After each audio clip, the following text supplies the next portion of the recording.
de Nostradamus. Quoi de neuf depuis longtemps? Ça fait quoi? Deux piges? Ça fait, ouais, 2 piges depuis mon dernier projet. Nuit avec un bon gamin, on s'était vu à ce moment-là. J'étais venu performer à Lille. Ouais, c'est ça, c'était bon, les gamins étaient bons. Hein. Ouais, c'était cool. Il y avait, d'ailleurs, tu m'as rappelé, il y avait Tango John aussi qui était là. C'est ça. Oh, c'était un bon move, hein, c'était un bon move. Et quoi de neuf depuis? Plein de choses, mec. En 2 ans, il s'est passé des choses, hein, même dans le monde en général. Non, c'est clair. On connaît tous l'histoire. De Covid. Hein, Covid. Comment t'as vécu ça de Covid? Comment j'ai vécu ça? Un peu comme tout le monde, j'ai subi ça, tu vois ce que je veux dire. Et bah j'ai bougé de Paname en fait, tu vois. Ok. Depuis le Covid, je suis à Bruxelles maintenant. À Bruxelles, hein, Bruxelles vie. Je suis voisin avec vous les gars, tu vois. Donc t'es un vrai gars du Nord, hein? Nord. Ouais, je suis un gars du Nord maintenant. Ok. Ouais. Donc c'est dû à quoi, on va dire? Non, je suis toujours parisien. Ouais. Tu vois. Mais je kiffe Bruxelles. Je suis là-bas là depuis janvier. Ok, ça va, ça se passe bien? Ouais, ça se passe grave. J'ai fini mon album là-bas, je l'ai sorti depuis là-bas, tu vois. Ok. J'ai mixé ça avec des gars de là-bas. D'ailleurs, shout out à Phasm qui a mixé l'album, qui est un très bon producteur aussi. Et voilà mec, on continue, tu vois. Shout out à Rare aussi, Rare Bruxelles, les gens de Lille, si vous passez à Bruxelles, venez chez Rare. Il y a de la bête de sap, je travaille avec eux, c'est mes gars, tu vois. Voilà. Ok, mais comment dirais-je, pendant le Covid, c'est là où t'as vraiment peaufiné l'album? Ou bien t'avais, on va dire... Non, justement, pendant le Covid, j'ai un peu fait une pause parce que j'avais plus de... Enfin, une pause. J'avais plus de studio à ce moment-là. Ok. Donc en fait c'était un peu la galère pour enregistrer. J'écoutais toujours des prods et tout, mais j'étais pas forcément inspiré à ce moment-là. Okay. J'avais déjà des morceaux que je faisais depuis que j'avais sorti l'album d'avant, tu vois.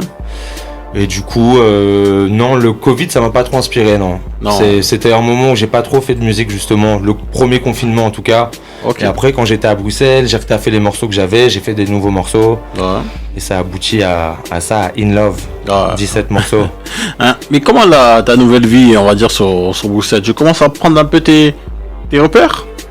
Ouais, j'ai pris mes repères facilement parce que déjà, Bruxelles c'est une grande ville, tu vois, comme Paris. Donc en vrai aujourd'hui, tu sais, avec, avec Instagram, les réseaux sociaux et tout, l'information elle circule partout, pareil, tu vois ce que je veux dire. C'est à 1 heure de Paris. Je venais déjà souvent à Bruxelles aussi, tu vois, j'ai fait des concerts là-bas beaucoup, j'organisais des soirées là-bas avec mon gars Fabien, Kurt Broken. On organisait des soirées, on passait genre du funk, R&B, des trucs un peu old school comme ça.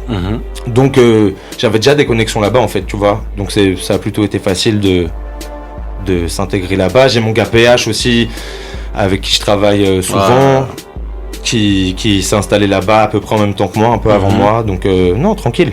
Ok. Écoute, ce qu'on va faire, c'est que on va passer un son et après on va revenir sur ton album. Hein.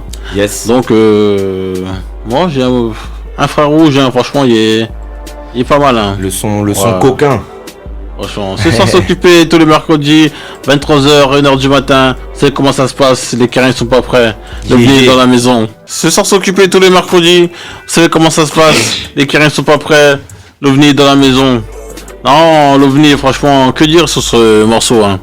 Infrarouge. Bah, que dire de ce morceau? Je suis pas surpris que t'aies mis celui-là en premier parce que déjà c'est celui qui a le mieux marché, tu vois, donc je pense que c'est celui que les gens kiffent le plus, tu vois. Ok. Mais c'est pas un morceau, sur lequel, c'est pas un registre sur lequel t'as l'habitude de m'entendre, tu vois, je chante pas beaucoup à l'autotune et tout. Mais je le kiffe ce morceau, je l'ai fait avec PH et Sizer, ils ont fait la prod à 2. Comme je te disais tout à l'heure, tu vois, tu me disais, ouais, il y a un côté musical de ouf. PH, c'est un gars qui sait jouer tous les instruments, tu vois. Je crois qu'il a mis de la guitare sur ce morceau. Sizer, il avait mis les batteries. C'était l'époque du studio Bon Gamin, tu vois, qu'on faisait les morceaux. On commençait tout d'un coup. Et voilà, tu vois, c'était là un peu dans la suite d'une nuit avec un bon gamin. Mais ouais, lourd ce morceau, je kiffe. Non, franchement, lourd. Hein. Mais en tout cas, ce morceau, bizarrement, il me fait penser... on va dire l'âme de la musique et au morceau d'Hamza Life. Ouais, complètement. Bah déjà il y a la partie de Sizer, il reprend un peu l'air. Ouais, franchement quand j'écoutais ça, j'ai il reprend un peu l'air du refrain, ouais. Ouais, ça fait penser à ça. Après il y a le délire chanté à l'autotune aussi comme ça. Mais ouais, complètement, moi, Hamza, je kiffe. Hein. Même, tu vois, Sizer, il a bossé avec lui plusieurs fois. Nous, on a fait un morceau avec lui à l'époque. D'ailleurs, en studio, j'avais jamais vu un gars comme ça. Tu vois, il faisait la prod, tac, direct, il avait son truc. Super chaud, Hamza. Franchement, c'est un instrument. Non, si, ça m'a fait penser à ça. Surtout, quand tu fais... Toi, tu parles du refrain, genre? Ouais, voilà. Ok, ouais, peut-être. Franchement, moi, le refrain, c'était pas forcément à ça que je pensais, tu vois. Mais après, comme je te dis, je suis pas habitué à chanter comme ça, à l'autotune. Donc, peut-être ça m'a... Mais la mélodie du refrain, c'est pas vraiment comme live d'Hamza. Mais il y a une ambiance, ouais, c'est sûr. De toute façon, Hamza, je t'ai dit, on a beaucoup écouté. Même on a fait des trucs avec lui, tu vois. C'est un gars qu'on kiffe, quoi. Ouais, c'est ça. Mais ouais, un frère rouge, en fait, ce morceau, comment j'ai eu l'idée, c'était... J'avais repris le thème, j'avais repris un peu un son de Nerd, le groupe de Pharrell. Moi, je suis un gros kiffeur de Pharrell Williams, les Neptunes, c'est tout. Et il y a un son qui s'appelle Tape You. Et il dit genre, je veux rien faire avec toi, I just want to tape you, je veux juste enregistrer sur la caméra, tu vois. Donc c'est un peu ça que j'ai repris dans le thème, tu vois, chanter comme ça. Je trouvais que ça allait bien avec le son. Voilà, tu vois. Ok. Mon gars du Bronx. Ouais. L'album. Hein? In Love. Le projet In Love. Ouais. Justement, ça s'appelle In Love. Hein. Et moi, en écoutant le projet, là, moi, je pense que t'es un grand amoureux de la vie et surtout de la liberté. C'est clair. Et on le sent dans ce projet-là, avec plusieurs noyaux durs, plusieurs fils rouges, notamment les filles. Dans le projet là, c'est un sacré salopard. Ah mec, je suis pas un salopard, je suis un bon gamin, mec. Exactement. Un bon gamin. De toute façon, les femmes, ça a toujours été une source d'inspiration dans ma musique, c'est clair. Et même dans la musique que j'écoute, comme on disait tout à l'heure, moi, tu sais, quand j'ai commencé à écouter du Peura, c'était l'époque des Ja Rule, des 50 et tout, tu vois, ça arrivait, ça faisait des sons un peu pour les go, il y avait des go dans les refrains, des trucs un peu R&B, tout ça, des histoires d'amour, tu vois, en fait. Moi, je me suis pris ce truc-là dans le Peura. Même à l'ancienne, t'avais des gars comme LL Cool J et tout qui faisaient ça. C'est un truc que j'ai toujours kiffé. Tribe Called Quest, il faisait des sons comme ça un peu pour... Pas pour les meufs, mais des sons qui, tu vois, des histoires de love un peu. Ah, c'est ça. C'est tout un pan du rap, moi, que je kiffe. Ah, c'est ça. Par exemple, il y a une punchline ici, là. Elle veut que je la soigne, mais je ne suis pas veto. Ouais, ça, c'est le premier son, ça. Ouais, elle est un peu... Elle veut que je la rejoigne au télo. Cette chaîne, elle veut que je la soigne, mais je suis pas un veto. C'était juste pour... En fait, c'était cette chaîne, c'était juste pour rebondir sur ça, tu vois. Tu connais une petite phase piquante comme ça. Parce qu'à ce moment-là, j'étais vraiment avec une meuf qui voulait que je la rejoigne à l'hôtel. Qui voulait que je la soigne, mec. Mais je pouvais pas la soigner, tu vois. J'avais pas les capacités, j'ai pas mon diplôme, tu vois. Non, mais après, c'est ça, ce genre de phrase, ça montre, tu vois, t'as envie de garder cette liberté. C'est-à-dire qu'à un moment donné, bon, t'aimes les go, t'aimes les femmes et tout. Mais enfin, en tout cas, le personnage de l'album. Mais en même temps, t'as pas envie d'être trop attaché. Donc, ouais. Et on le sent dans plusieurs punchs dans le projet, c'est que à un moment même, tu parles qu'un jour tu t'aspires un jour à être père, mais que pour l'instant c'est pas encore le moment et que pour l'instant tu baises, ça fait trop mal. Non, cette punch-là, c'est le feat avec le jeune LC, hein. Ouais. Ouais, c'est... Ça, c'est un morceau que j'ai rajouté à la fin dans le projet. C'est un texte que j'avais déjà et sur le reste des morceaux, j'ai pas du tout fonctionné comme ça avec des textes écrits à l'avance. J'ai toujours écrit sur l'instrument direct. Ça, c'est un texte que j'avais. D'ailleurs, tu peux le ressentir dans ma manière de rapper. Que c'est un truc un peu plus old school dans les placements et tout. Et en gros, j'avais reçu une prod de Matic qui produit le morceau. Qui est un jeune beatmaker avec qui j'espère continuer de travailler. Il est super chaud. Et du coup, il m'envoie ce truc. Je me suis dit, il n'y a pas ici sur le projet. Il manque un truc, tu vois. Je lui envoie. Il m'envoie un couplet direct, genre 2 jours après. Là, je me dis, merde, il est trop lourd son couplet en plus, tu vois. Je me dis, merde, faut que je fasse un truc. J'étais en train de finir l'album. Déjà, j'étais dans les mix. Donc, j'avais pas trop l'inspi à d'écrire un truc comme ça. Et en fait, je commence à rapper ce texte-là. Et je me dis, ça passe dessus. Et je kiffe ce que je dis dedans. Et voilà, tu vois. Et pour la phase sur Le fait que je sois pas prêt à avoir un enfant, ouais, je dis rien de positif dans ta vie à part ton test de grossesse. C'est rien que cette phase-là. J'ai fait parce que c'est un moment que j'ai traversé, tu vois, il y a rien de positif dans ma vie à part. Non, mais tu sais, cette phase-là. Test de grossesse. Je l'ai écouté au moins 10 fois, je fais que des pull-ups. Et surtout, non. Je dis ça, c'est même pas pour, tu vois, c'est plus. D'ailleurs, c'est plus pour la femme, pour la fille, que c'est compliqué de gérer ça, tu vois, mais c'est quelque chose, en tout cas, quand ça m'est arrivé, que j'ai pas fui ou quoi, tu vois, j'étais là pour la personne et pour l'accompagner, tu vois, parce que c'est dur émotionnellement, physiquement, l'avortement quand même, c'est quelque chose. Non, c'est ça. Donc ça, c'est vraiment quelque chose que t'as vraiment vécu. Ouais, bien sûr. Bien sûr. D'ailleurs, dans tout l'album, tu vois, il y a un morceau sur la rupture aussi, c'est Dirty Martini, tu vois, il y a plein de références à tout ça. C'est pas le thème de l'album, c'est pas ça, le thème des morceaux, c'est pas ça, mais il y a des références à ça. J'ai une relation qui a pris pas mal de place dans ma vie et qui a été assez compliquée sur la fin. Et voilà, forcément, ça m'a inspiré, tu vois.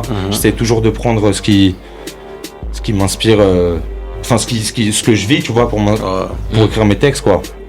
Deuxième fil rouge de ta quête de liberté, la nuit. Le monde de la nuit. La night.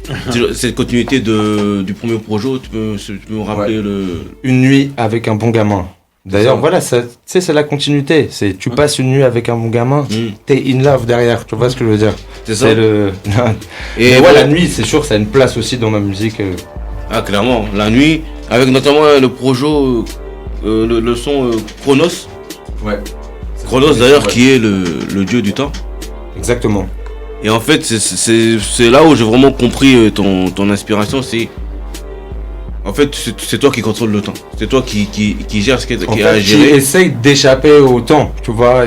Chronos, c'est un morceau aussi sur l'ennui, quelque part, tu vois. C'est un peu... Je voulais le mettre en premier morceau parce que je voulais qu'après une nuit avec un bon gamin, j'explique que voilà, ce circuit-là et ce style de vie-là, on va dire, à un moment, ça tourne en rond. Et c'est ça, Chronos. Je tue le temps, fais pleuvoir les balles. Et d'ailleurs, dans le deuxième couplet, je prends une intonation un peu différente, c'est comme si je me parlais à moi-même pendant que tu te divertis, pendant que tu papotes, le ciel se couvre, l'orage approche, tu vois, c'est genre, si tu continues comme ça, mec, attention. C'est ça, mais c'est justement pour ça que le son, il arrive en premier, parce que ça donne le ton sur, effectivement, ce temps qui passe, ou... ouais, puis ça va un peu dans tous les sens, parce qu'en fait, tu suis le sens du vent, tu vois, sans savoir où ça t'amène. C'est surtout comment je l'ai rappé, tu vois, c'était... à la base, c'était sur une prod de Sizer, avec un autre premier couplet, et en fait, Sizer, c'était galère pour avoir les pistes de la prod et tout, et en même temps, je me suis dit, ça va pas faire de mal au projet d'actualiser, de changer quelques trucs, et c'est... qui est-ce qui produit déjà? C'est Hilo qui produit, un jeune beatmaker aussi très chaud. C'est lui qui a produit XX Love aussi dedans. Okay. Non, très chaud. Mais ouais, Chronos, comme tu dis, c'est le temps qui passe, l'ennui. Et surtout même le deuxième son aussi, le soleil de minuit. Ouais. Le soleil de minuit avec ce fameux soleil qui se couche jamais en fait. Ouais. C'est ça en fait, c'est que on est en roue libre, le temps continue quoi qu'il arrive, et c'est là où je vois cette notion de toi de gérer le temps, de voir cette liberté et de la garder quoi que coûte, même si effectivement ça peut avoir un prix. Ça peut avoir un coût, comme on l'avait dit sur le projet de Laylo. Où à un moment donné, il vit sa vie comme il le sent, comme il le veut, mais en même temps, il est en décalé avec le monde réel, le monde de tous les jours. Et effectivement, au bout d'un moment, ça peut laisser des traces. Ouais, c'est sûr. Et puis je te dis, le projet In Love, il commence un peu plus blasé comme ça, avec Chronos, Soleil de Minuit, pas blasé, mais un peu plus sombre, un peu plus... Je te dis, c'est la continuité d'une nuit avec un bon gamin, dans le sens où, voilà, c'était mon style de vie à ce moment-là. Ça a duré pas mal de temps. En plus, j'étais en tournée beaucoup, tu vois. Je mixais pas mal dans des clubs et tout. C'était cool, hein, j'ai kiffé. Mais voilà, c'est aussi des réflexions sur ce style de vie-là, tu vois. Et... c'est ça qui n'est pas éternel et qui peut pas tenir. Bien sûr, voilà, c'est clair. Troisième fil rouge, évidemment le rap. Ouais. Là où tu dis Mike, donc je suis un bon gamin. J'écoute pas les on-dit, je profite du bruit du silence. Donc c'est vraiment ta source de... Je préfère le bruit du silence, ouais. C'était plus pour répondre sur le... J'écoute pas les on-dit, tu vois, comme tout à l'heure on parlait de Twitter par exemple, tu vois. En vérité, j'écoute les on-dit parce que je suis comme tout le monde, je vais regarder, tu vois, mais j'essaie d'avoir de la distance avec ça et de de pas trop m'attarder sur ça, tu vois ce que je veux dire. Après, moi j'ai de la chance encore, tu vois, la plupart des gens qui parlent sur moi, entre guillemets, c'est en positif, tu vois, et je suis pas non plus, tu vois, je suis pas en top tweet, machin, ou tu vois, donc tranquille. Y'a pas encore Booba qui t'a clashé. Y'a pas Booba qui m'a clashé, tu vois, tranquille. Et Mike, on sent vraiment que le rap, c'est vraiment ta source d'énergie, là où tu dis carrément, là, c'est vraiment là où t'es vraiment un champion, là. Ouais, Mike, c'est, bah, tu connais, moi j'aime toujours mettre un morceau un peu ego trip comme ça, enfin ça fait partie aussi déjà du peura et puis du... Ouais, tu vois, moi je kiffe écouter des morceaux comme ça, faire des morceaux comme ça. Ça c'est des morceaux que j'ai rajouté un peu tard. Ok. Et pourquoi j'avais fait ce morceau, je crois que c'était Elsie à un moment qui me parlait dans une soirée, il me disait, imagine une phrase, c'était resté dans ma tête, il m'avait dit à l'époque il y avait 3 Mike, il y avait Michael Jackson, Michael Jordan, et tu vois ce que je veux dire. Et je reçois cette prod, et je commence à vibrer comme ça dessus. Et bah tu connais, de toute façon ça parle à tout le monde, en tout cas les gens de notre génération ou machin, tout le monde sait qui est Mike Tyson, qui est Michael Jackson, qui tu vois genre. Non mais en tout cas, faut le clipper hein. Franchement ce son. Ouais, je devais le clipper à un moment, finalement j'ai clippé MTV. Ok. Mais c'est dans les plans, c'est toujours dans les plans, il y a celui-là ou le morceau avec Elsie, c'est en train de s'organiser là en ce moment. Même dans MTV, on sent vraiment ta relation avec le rap. Comment t'as grandi avec, comment ça t'a fait évoluer et ça t'a construit. Ouais, c'était important ce morceau pour moi. C'est... Ouais, je voulais rendre hommage un peu au truc que je kiffais et tout sans faire non plus une dissertation, tu vois, mais c'est un petit hommage quoi.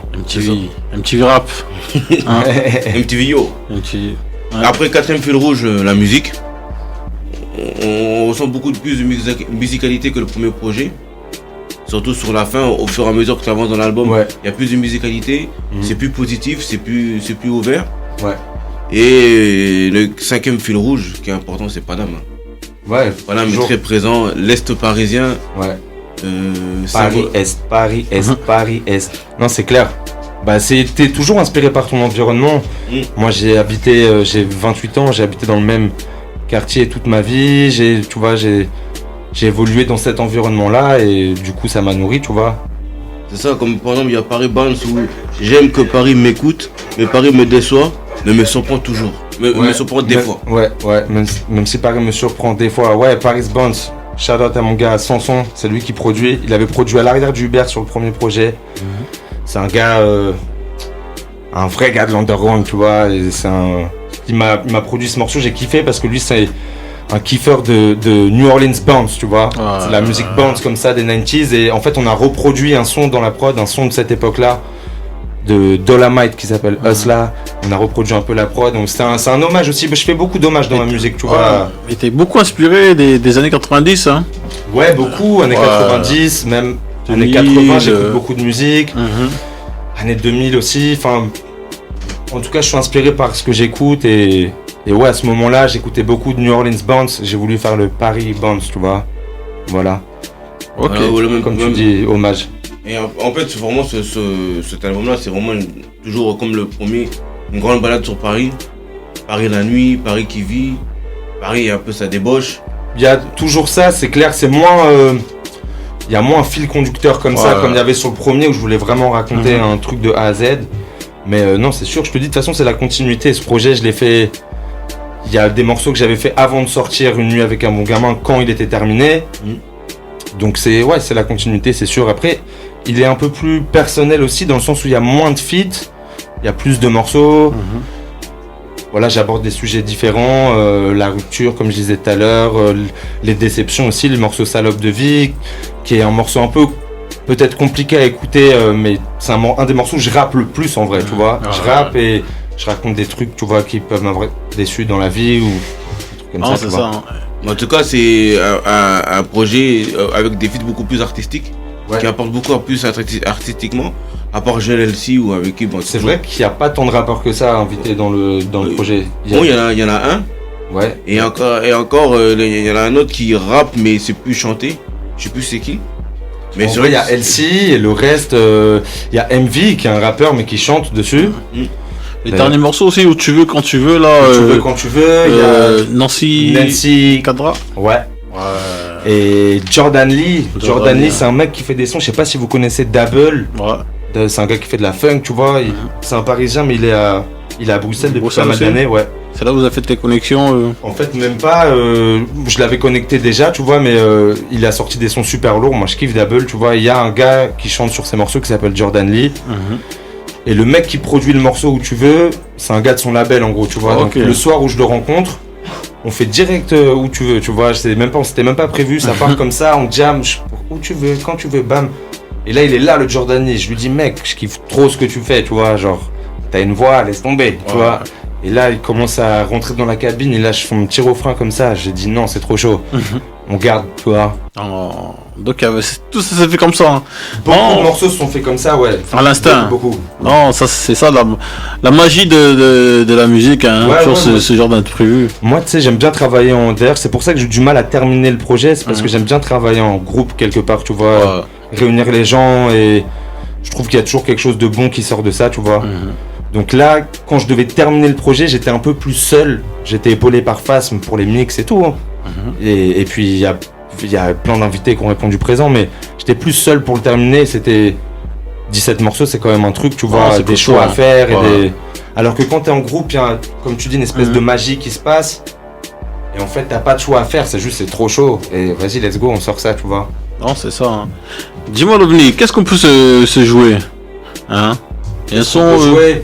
Un son du projet, mais celui avec Elsie, hein. On peut mettre celui-là. Franchement, on va se mettre celui-là. Hein. Ce soir, s'occuper tous les mercredis, 23h, 1h du matin, les carrés sont pas prêts. L'OVNI, ma question est ceci. C'est que... J'ai peur quand tu commences à amener la question comme ça.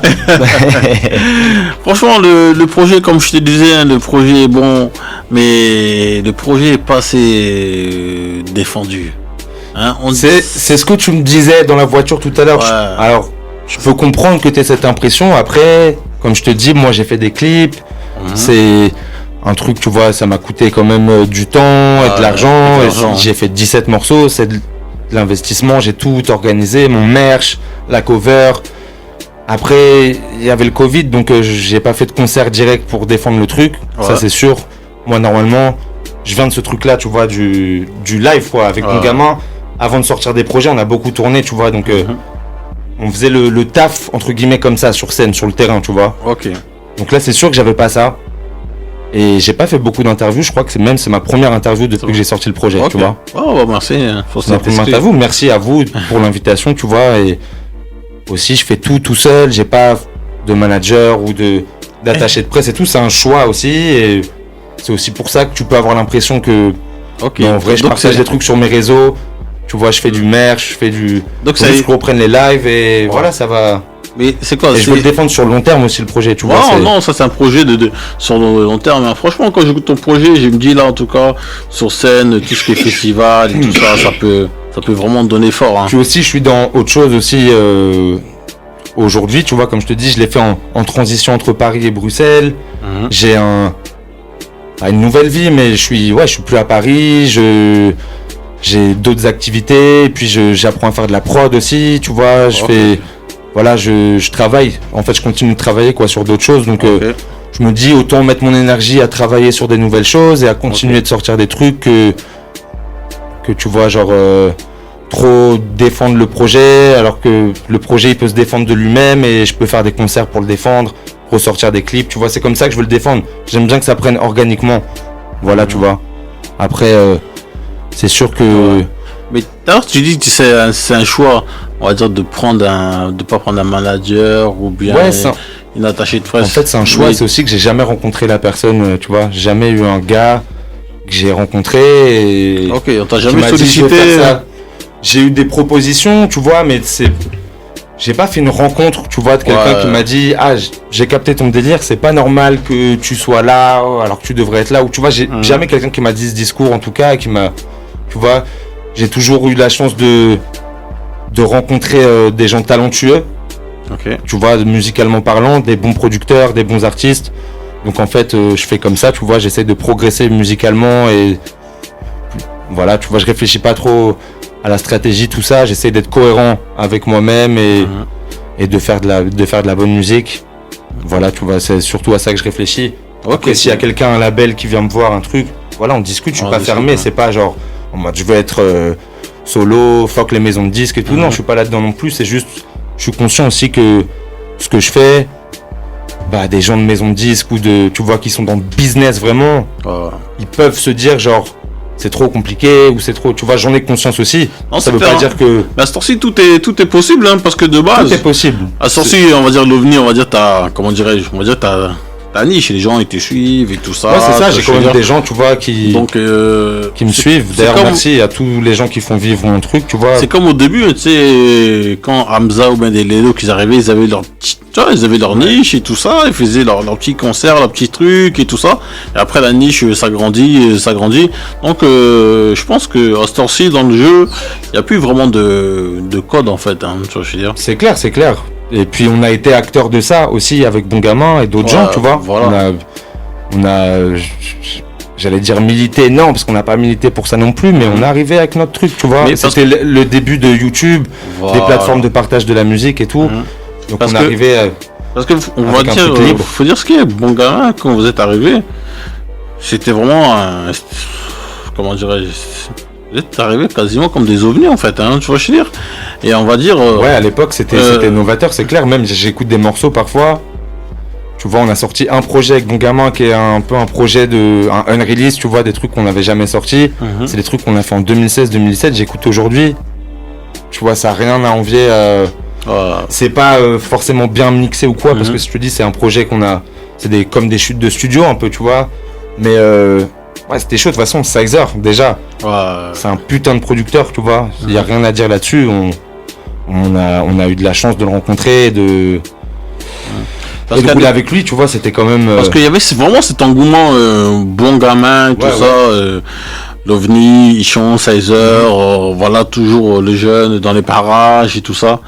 Et est-ce que, en fait, comment dirais-je, à la place de sortir des projets solo, il fallait pas d'abord sortir un projet Bon Gamin? Moi, je suis d'accord avec toi, mec. Après, tu sais, c'est les envies de chacun et puis, comment dire, la réalité aussi, dans le sens où on n'avait peut-être pas tous le même degré d'envie de réussir et de tout niquer, tu vois. Ensemble. Et pas forcément ensemble, mais je pense qu'il y a des gars qui avaient plus la dalle que d'autres, tu vois. Moi, peut-être que les gars, à un moment, ils se sont dit que j'avais moins la dalle, ou tu vois, des trucs comme ça. Et puis, il y a eu aussi, il y a des managers qui sont rentrés dans le truc et qui ont construit des projets solo. Tu vois, le projet de Sizer, au final, c'était le premier truc qui marchait hors de notre niche. Donc, il y a un truc qui marche pour Sizer comme ça. Il commençait à produire de plus en plus de gens. C'est difficile de trouver le temps de travailler sur des projets de groupe. Tu vois ce que je veux dire? Ichon, il a aussi voulu changer son image et faire quelque chose de différent. Et ça a mis du temps. Il a bossé son album pendant 2-3 ans. Vraiment, il a taffé dessus, tu vois, avec plusieurs personnes et tout. Donc, voilà, il y a eu une envie, je pense, chacun de faire les projets solo. Mais moi, je suis d'accord. À un moment, on aurait pu sortir un projet de groupe et tout niquer ensemble. D'ailleurs, à chaque fois qu'on est sur scène ensemble, c'est un truc de ouf. Tu vois, il y a pas longtemps, il y avait la release d'Ichon.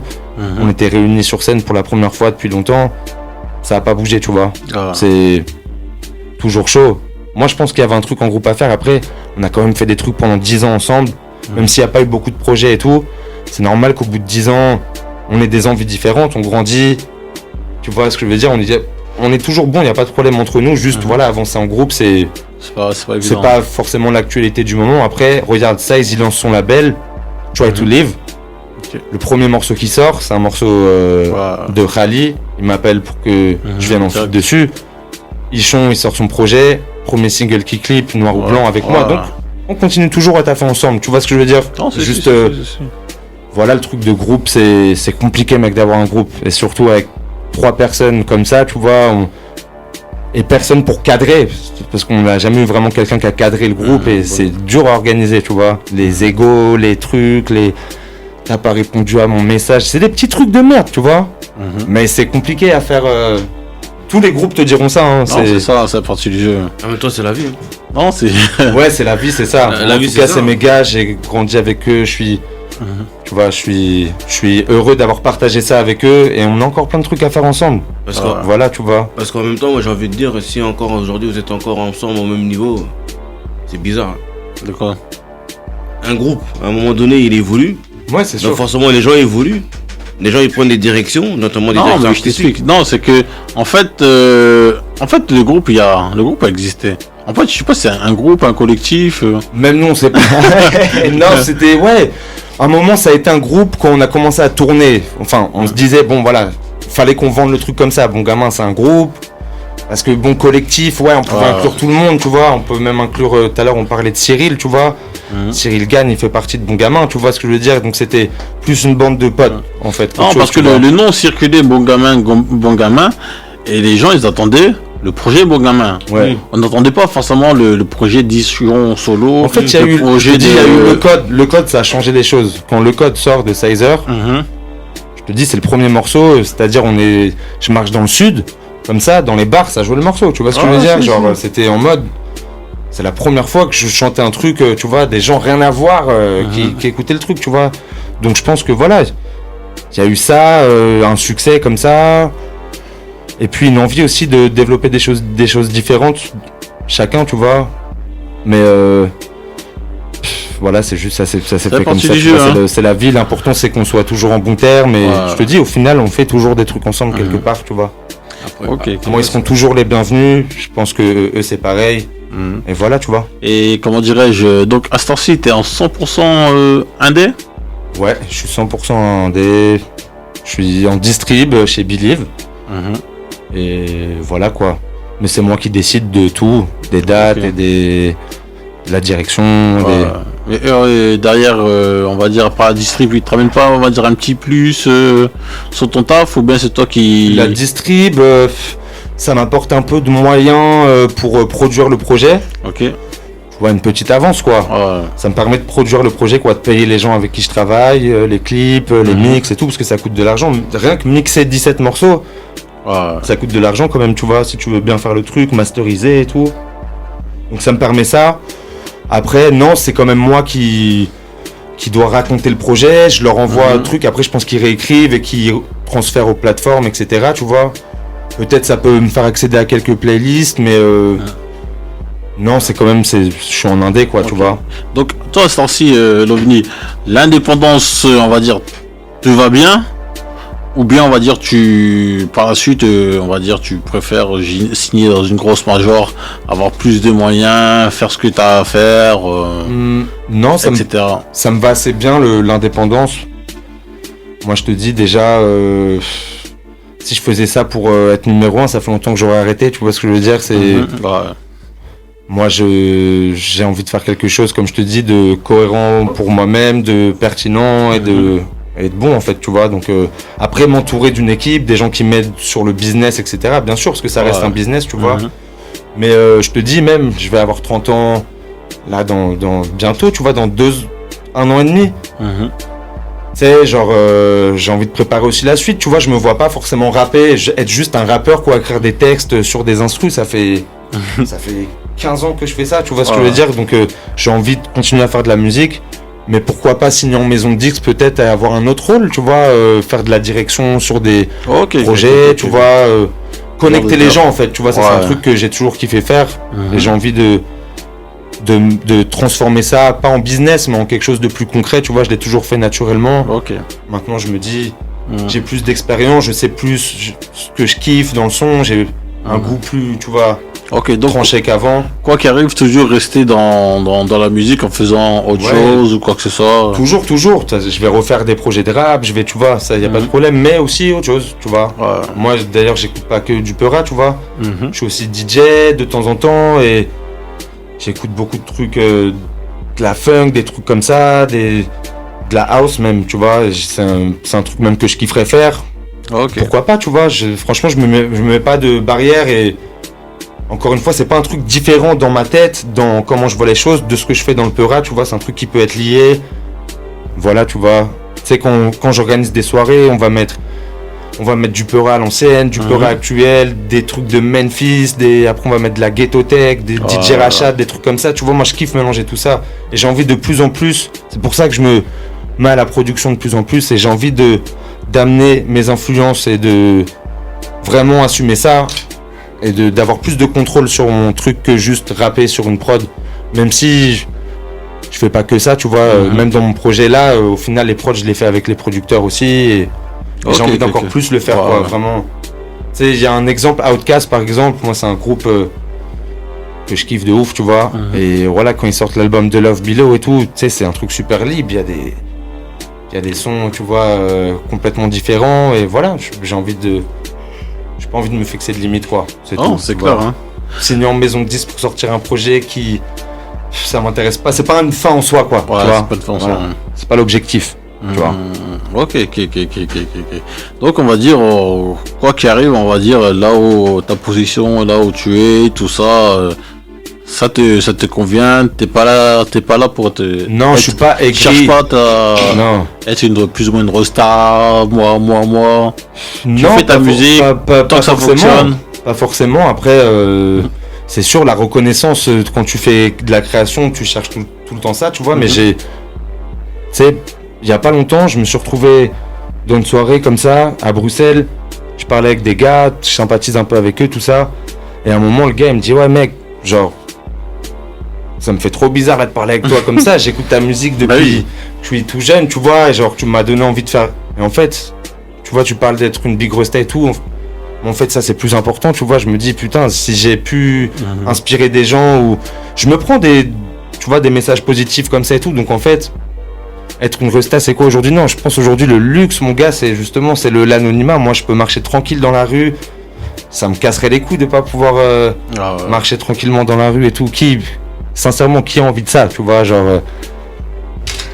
Non, c'est ça. Hein. Tupac qui disait All I want is money, fuck the fame, I'm a simple man. Tu vois, genre. La fame, c'est bien. Non, mais... La reconnaissance, moi, c'est plus important que la fame. La fame, quelque part, je suis une rosta dans mon élément. Tu vois ce que je veux dire? Les gens me connaissent. Les gens dans le game, en tout cas dans le game dans lequel je suis, ils me connaissent, ils me reconnaissent. Tu vois, j'ai bossé avec des artistes sur leurs projets et tout. Il y a des gens qui ont pu faire appel à moi, il y a des gens qui me font écouter des trucs. Je veux dire, en fait, j'ai pas à me plaindre à ce niveau-là, tu vois. Après, les nombres de followers, le nombre de trucs. Donc, c'est la merde, c'est de la merde. Non, regarde, Instagram, c'est supprimé demain, là, ça marchait plus il y a 2 jours. Ils vont faire quoi, tous ces gens-là? Tu vois ce que je veux dire? Non, c'est clair. Hein. Mais tout à l'heure, tu me disais. T'avais fait un feat avec Hamza qui est jamais sorti. Si, il est sorti, il est sur Spotify. Hein. C'est sur la tape Bon Gamin, Unreleased tape, il s'appelle ce projet. Il y a un morceau avec Hamza, ouais, on s'était capté une fois en studio, on avait fait 2 morceaux et il y a celui-là sur le... Et même avec Joke aussi à l'ancienne. Hein. Sur la tape avec Joke aussi, ouais, Joke je l'avais rencontré, même avant ça, vers 2008-2009, quand il était produit par Tequila Tex. C'est vraiment le tout premier projet. Et mon grand ref, il était rédacteur en chef d'un magazine genre de street culture, tu vois, donc il connaissait Tequila Tex comme ça, tu vois. Et du coup, moi, c'était le moment où je commençais, il y avait Joke qui sortait et je l'avais rencontré, je pense, dans une soirée, un truc comme ça. On avait fait un morceau en studio ensemble. Et après, quand je rencontre Sizer, il venait de produire un morceau pour lui. Donc la connexion, elle s'est faite comme ça. On s'était jamais vraiment perdu de vue. Et comme il y avait Sizer en plus dans le truc, voilà, tu vois. Ok. Non, mais à ce temps-ci, l'OVNI, t'as quand même une niche qui te suit. Je suis d'accord, faut pas se mentir, les gens te suivent et tout ça. Je te dis, je me plains pas de ça. Faut pousser encore l'OVNI. Tu donnes pas assez l'OVNI. Tu donnes pas assez l'OVNI. Faut envoyer. Quand j'étais à l'école, on me disait la même chose, mec. Non, tu vois ce que je veux dire. Ça va. C'est dommage, je pourrais faire plus. Ouais, je pourrais toujours faire plus, c'est sûr. Mais c'est ce que les gars, Bon Gamin, ils m'ont reproché à un moment. Tu vois ce que je veux dire. Je comprends. Mais au final, moi, je sais ce que je donne aussi, et tu vois. Ouais, sur tes réseaux, tu donnes pas assez. Ouais, après, tu vois, genre, tu vois, moi, je peux pas, genre, me filmer comme ça, dire yo, salut les gars, tu vois, je me sens pas crédible quand je fais ça, donc je montre mes trucs, tu vois, les trucs que je kiffe, voilà, un petit peu, enfin, je montre, je partage des trucs, je suis quand même actif sur les réseaux, tu vois, après, je vais pas jouer le jeu en mode.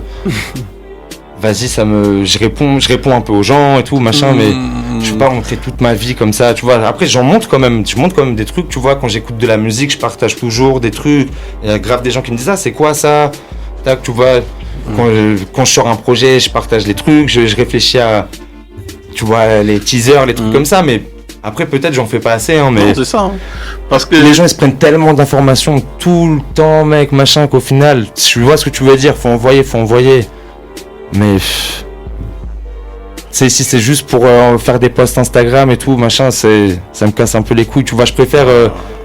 Tu vois, encore une fois, quand je venais de sortir une nuit avec mon gamin, j'allais parfois dans des clubs, des trucs ou des.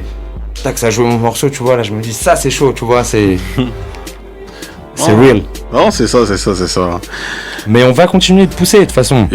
Moi, je sais aussi, tu sais quoi, je vais aussi te dire un truc. Dans ma tête, mon produit, il est pas encore là où je veux que ça soit, tu vois. Ok. J'ai aussi conscience de ça, donc. Il y en a, ils vont dire, ouais, c'est dommage, tu le défends pas. Moi, j'estime le défendre, tu vois. Je te dis, je mets mon cœur dedans. Voilà, après, c'est. Avec le temps, les choses se feront.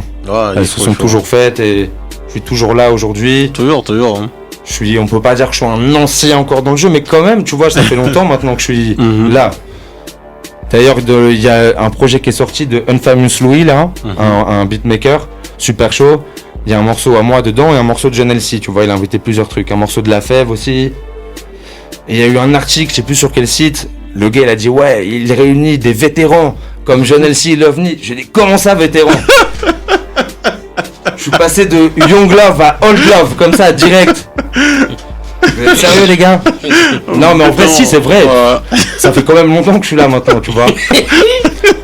J'ai encore mes cheveux, ça va. Ça va, t'as pas le calvis. Ça arrive doucement là, devant. T'as même pas le 3-0. Parce que t'as même pas 30 ans. Je veux dire, pour moi, sans mentir, pour moi, quand je te vois toujours comme un jeune rookie en fait. Hein. Je te vois toujours comme un rookie. En 2011, j'ai sorti rookie de l'année. Depuis 2011, je suis le rookie de l'année. Voilà, c'est comme ça, les gars. Chaque année, t'es toujours la révélation. Non, franchement.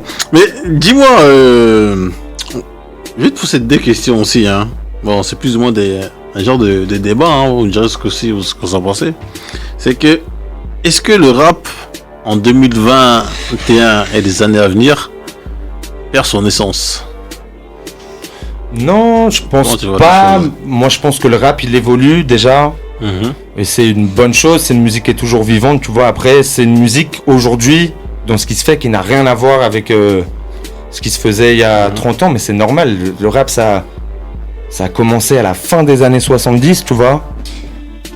Au final, pour les premiers trucs, on est en 2022 bientôt. C'est normal que ça, tu vois, que ça évolue. Il y a du rap en France depuis 83, 84, tu vois, les premiers trucs, les premiers. Il y a beaucoup d'artistes aussi, ils veulent se détacher aussi du côté de rap. Hein. Là-bas, c'est des rappeurs. Mais plus en plus, ça évolue.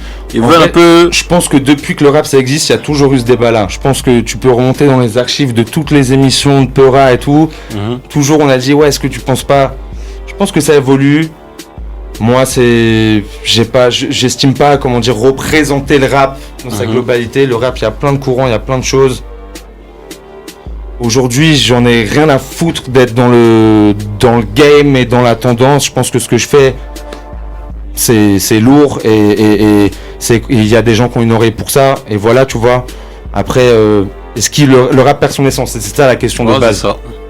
Non, parce que le rap, c'est fait par des gens à la base qui sont pas forcément des musiciens et c'est un moyen d'expression comme ça qui est accessible à tout le monde et c'est encore le cas aujourd'hui et encore plus le cas aujourd'hui avec l'avancée de la technologie. Tout le monde peut avoir un micro, un ordinateur, tout le monde peut. Donc en fait l'essence du rap c'est ça et ça continue. Musicalement ça change mais c'est une évolution en fait, tu vois. Non, c'est ça. Mais comme Tonga un exemple, hein, Tonga Ichon. Ouais. Je veux dire, tu penses pas que tu veux plus partir, on va dire, plus dans la variété que du rap? Quand tu regardes son image, son dernier clip qui est sorti, tout ça. Après lui c'est une volonté de faire ça. Lui il voulait sortir du Peura, tu vois. Et moi je suis un rappeur, je kiffe le Peura. Ouais. Et Ichon, pour toi c'est encore un rappeur? Non, Ichon c'est pas un rappeur, mais lui il va le dire. Même lui il va dire que c'est pas un rappeur. Si tu l'écoutes, tu vois. Si c'était que la variété. Je pense qu'il va le dire, tu vois. Mais il y a eu d'autres gens avant qu'on fait ça, tu vois. Même à l'époque. Doc Gynéco il était critiqué pour ça, tu vois. Et même lui il disait dans ses sons, classez-moi dans la variété, tu vois ce que je veux dire. C'est moi après je m'inscris dans le rap, mais y a plein de gens, des gens qui vont écouter mon truc, ils vont dire limite c'est pas du rap, tu vois ce que je veux dire. Mais alors que moi je vais écouter des trucs qui sortent. Aujourd'hui c'est pas que c'est pas du rap, tu vois. Je me dis, en tout cas je me reconnais pas dans ce rap là, ça c'est clair, tu vois. Surtout, mais c'est une évolution, mec, c'est comme ça, tu vois. Il y a aussi plein de trucs chauds qui sortent. Encore, tu vois. Ah, c'est ce qu'il a. Donc, ça, les tendances, ça évoluera toujours, mec, dans tout, tu vois. Au final, le rap est quand même toujours là. Oh, c'est ça. Voilà. D-Bronx. Qu'est-ce que ça pense? T'as fait une petite sieste là tout à l'heure, je t'ai cramé. Non, on était concentrés, on écoutait. On est toujours là, nous, on est dans nos vibes. Non, déjà pour Richon. Alors, pour répondre sur le débat, est-ce que le rap a perdu de son essence? Bah, pour perdre quelque chose, faut déjà l'avoir. Est-ce que le rap a une essence? Ah bon. Ah oui. C'est quoi l'essence du rap alors? Ah, mais la base, si tu reprends pour la base, ben, c'est tout ce qui est Africa Bambaataa, les Public Enemy, tout ça. Ouais. La base, c'est ça, hein, tu sais pas. Mais c'est quoi l'essence alors? Pour quelle essence ils avaient? Pour moi, il y a deux courants dès le départ. Il y a un truc festif et il y a un truc politique. Voilà. C'est ça toujours le rap, c'était une musique de club, une musique de danse surtout beaucoup. En fait, avant les textes, en fait, les gens dansaient. Ce que vous me donnez, ce que vous m'indiquez là, ce sont des créneaux. Donc il y a des gens qui sont comme les MC Hammer ou les deux frères qui dansaient à la Wall Again là avec les habits à l'envers là. Voilà. Rick Ross. Chris Cross. Je l'ai fait sauter comme Chris Cross. Voilà. T'as ces gens-là. Et puis tout d'un coup, il y a une autre tendance qui est arrivée du jour au lendemain, avec les Public Enemy, avec du rap conscient, ou qui dénonçait, etc. Les Public Enemy sont avant, hein, Chris Cross. Hein. Non. Ouais, ils sont avant. C'est pour ça qu'il faut bien dire dans l'ordre. Hein. Moi, je te parle de tendance.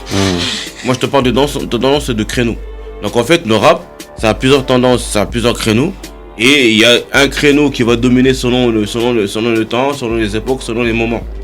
Et on peut pas commencer à dire que de base le rap a une naissance bien précise qui s'arrête pas.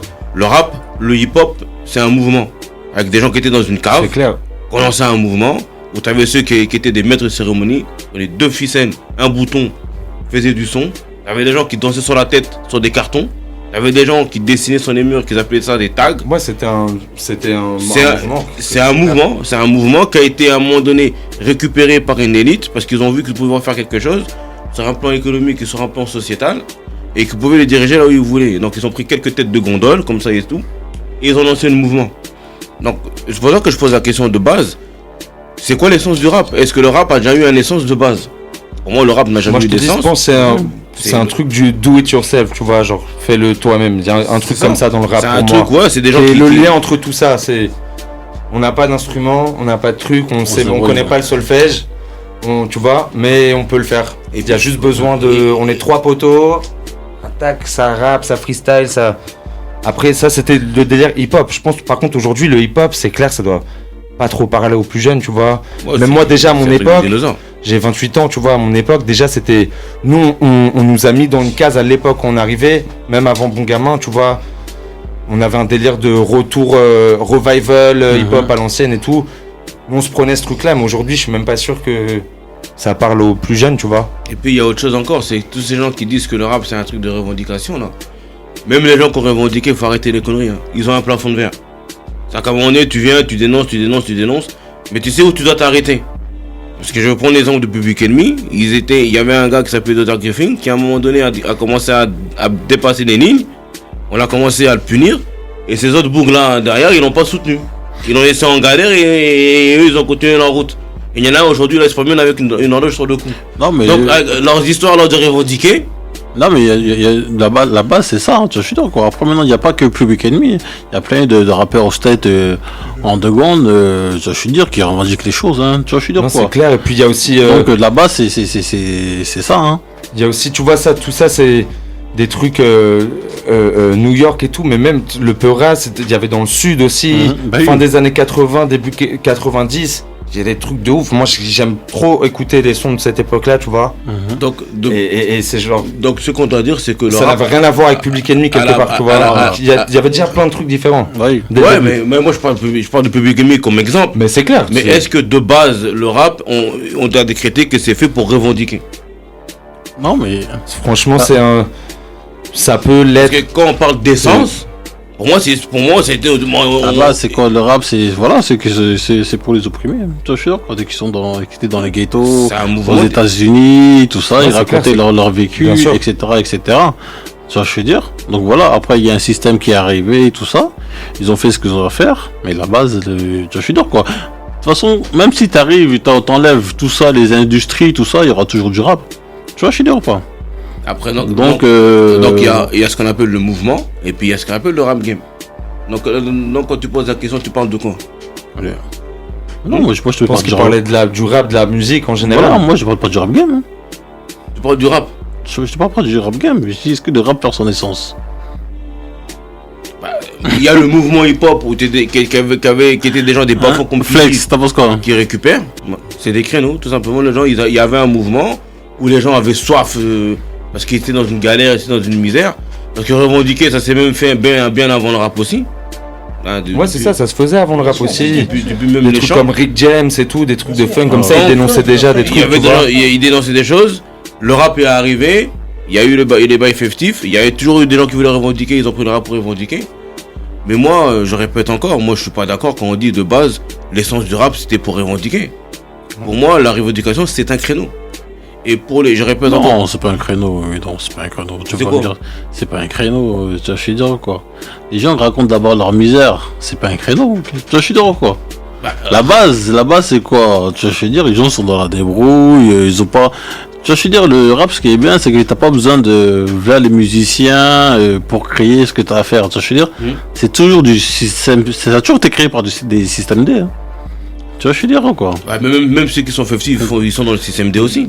Donc, tu vois, je veux dire, c'est que j'ai envie de te dire que même avant que l'industrie arrive et tout ça, il y avait déjà du pur rap. Ouais. Tu vois, je veux dire, ça je sais. il y avait déjà du pur rap, etc. Ouais, bien sûr. Tu vois, donc tu peux pas me dire que c'est un créneau. Parce que les gens racontent leurs histoires. Tu vois, je veux dire, après, ça devient un business, c'est autre chose. Et tu veux pas me dire que. En tout cas, ça c'est un truc qui est lié au rap, de raconter son environnement. Voilà. Tu vois, moi-même je kiffe, Elsie disait ça dans son interview, c'est vrai, tu vois, moi je kiffe c'est pas- écouter un gars et me prendre les gens- son truc, tu vois. Les gens, tu vois, racontent leur vie, hein, donc tu Oui, peux pas bah, me dire, tu peux pas me dire c'est un créneau. Mais c'est pas tout le monde qui fait ça. C'est pas tout le monde qui arrive qui raconte sa vie, qui raconte sa misère ou qui dénonce. Il y en a qui rappent, qui font pas ça. Qui sont Mais non, parce que Il y de en a même base, qui racontent des trucs Mais de de base. misère et tout, de Mais de deal base. ou de meurtre qu'ils font même pas, tu vois ce que je Ouais, veux dire, c'est ça. c'est du. Je sais pas. mais de base, les gens viennent d'en bas. Tu vois, je suis d'accord, quoi. Ouais, mais venir d'en bas, c'est une chose, oui, ils viennent d'en bas. Personne n'a dit le contraire qu'ils viennent pas d'en bas. Donc les gens racontent leur Ça c'est misère. sûr, c'est une musique. Mais c'est pas c'est parce une que tu musique viens d'en- afro-américaine, ça vient des ghettos aux États-Unis. Mais c'est pas Ça, parce, c'est c'est pas indéniable, parce tu que vois. tu viens d'en bas que tu dois forcément raconter une misère. Mais tu vois, même moi, Non, je mais m'intéresse beaucoup à la house music. Là, j'en parlais tout à l'heure, tu Ouais. vois. Et dans les années 80, c'était une musique qui évoluait en même temps que le Peura, et qui venait du ghetto aussi. C'était un truc de danse pareil, tu vois. Donc il y a ces deux trucs-là. C'est, je sais pas si c'est l'essence du rap de dénoncer, de faire des discours politiques, mais ça fait partie aussi du truc. C'est partie du truc. Moi, en hein. tout cas, Mais j'estime pas. En tout Ma cas, voix, elle peut faire. Tu vois que je suis assez tout cas, crédible moi, pour j'ai- faire des discours politiques. Je laisse les gens. j'ai pas dit le contraire, moi. J'ai pas dit que ça se faisait pas. parce que même tu regardes dans Africa Bambaataa, ils dénonçaient des choses, hein. Tu vois, je veux dire. Oui, il dénonçait, bien sûr. C'était pas thug, mais Il des dénonçait, choses, il hein. allait même plus loin, il parlait de retour aux sources en Donc Afrique c'est et ça. tout. Donc c'est Ouais, c'est la base. Donc Mais- comme si c'est la base. mais qui a décidé que c'est la base? Parce que Avant- là-dessus, il y a un avant débat. Africa Bambaataa, il y avait qui? Là-dessus, il y a un débat. Il y avait qui avant Africa Bambaataa? Ah, moi, je peux pas remonter jusqu'à Alors, là. donc ça veut dire que c'est la base. Mais moi, ce que je te dis, c'est que là-dessus, il y a un débat. J'en sais, il y a un débat là-dessus. De toute façon, Il y en a voilà, qui on parle disent que Africa le Bambaataa. côté avant Africa Bambaataa, il y avait des délires festifs. Il y avait aussi, ça fait partie Comme du. les marches en flex, etc. Et tout, c'est des gens qui étaient dans des bails festifs. Et il y en a qui disent que avant les trucs de revendication, le bail festif était déjà là. De base, c'est ça. Les Non, anciens, franchement, pour moi, il y a les deux et c'est. Non, il y a les deux, il y a les deux. C'est- Il y avait deux. Mais il y a les deux. Mais de toute façon, quoi qu'il en soit, il y avait des trucs festifs. Mais pourquoi ils faisaient des trucs festifs? Pourquoi? Hein? Et pourquoi? Parce que De toute façon, ces mêmes personnes-là, ils viennent de, tu sais comment, ils viennent de la misère ou de raconter Booba, la il l'a misère. dit il y a ils voulaient 20 juste ans déjà. s'amuser. C'est Bou- comme. Booba, Ouais. il a dit il y a 20 ans déjà, le hip-hop français repose en paix, tu vois. Donc la question, est-ce que le rap a toujours son essence et tout?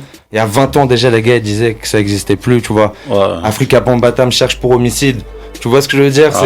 Déjà, il y a 20 ans, c'était déjà mort. Tu vois, donc c'est exactement ce que je disais au départ. Ce sont des créneaux. Chacun prend son créneau pour sortir de sa misère.